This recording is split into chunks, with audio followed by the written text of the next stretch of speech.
नमस्कार, मैं आपका अपना अधिवक्ता उज्जवल वर्मा। आज जो मेरी वीडियो होने जा रही है वो है पूरी की पूरी यूसीसी के ऊपर, यानी कि यूनिफॉर्म सिविल कोड, जो कि अभी अभी कुछ दिनों पहले मेरे प्रदेश यानी कि उत्तराखंड में लागू हुआ है। तो चलिए मैं आपको इस यूसीसी के बारे में कुछ बताता हूं। तो चलिए मैं आपको सबसे पहले बताता हूं यूसीसी की फुल फॉर्म। यूसीसी की फुल फॉर्म है यूनिफॉर्म सिविल कोड। उत्तराखंड में जो है यूसीसी 27 जनवरी 2025 को जो है वो लागू कर दिया गया था। माननीय पुष्कर सिंह धामी जी ने अपने आवास में इसका ऐलान किया था। ये यूसीसी जो है वो किसी भी धर्म या किसी वर्ग को टारगेट नहीं करता है। इसका जो मेन उद्देश्य है वो यह है कि सभी को एक समान अधिकार दिलाना। उत्तराखंड सरकार के द्वारा जो है वो यूसीसी का पोर्टल भी बनाया गया है, यानी कि ऑनलाइन पोर्टल।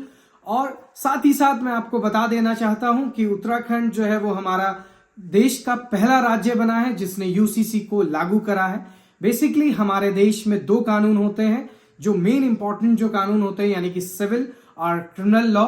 और मैं अब आपको बताता हूं कि सिविल लॉ और क्रिमिनल लॉ के अंतर्गत क्या क्या आता है। तो चलिए मैं आपको सबसे पहले बताता हूं क्रिमिनल लॉ किस चीज में डील करता है, यानी कि क्रिमिनल लॉ के अंडर कौन कौन से मामले आते हैं।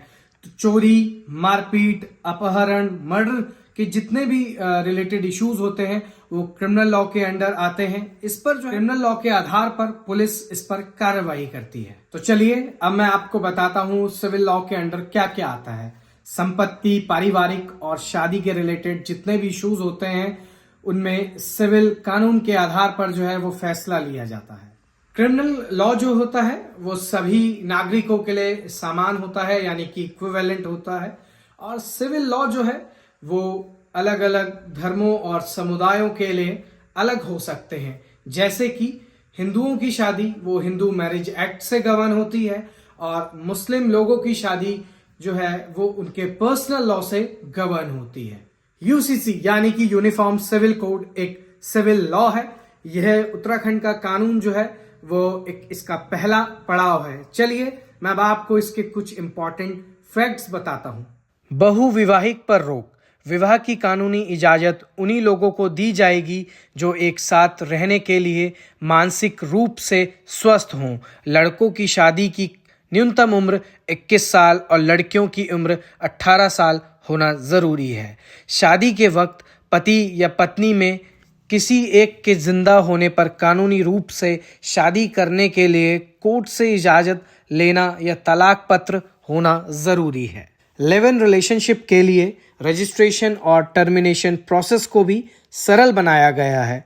अगर एक साथी टर्मिनेशन के लिए एप्लीकेशन करता है तो दूसरे साथी से पुष्टि की जरूरत होगी। अगर लिव इन रिलेशनशिप से कोई बच्चा पैदा होता है तो उसकी जिम्मेवारी लिव इन में रहने वाले कपल की होगी। दोनों को उस बच्चे को अपना नाम भी देना होगा ताकि उस बच्चे को राज्य में एक पहचान मिले।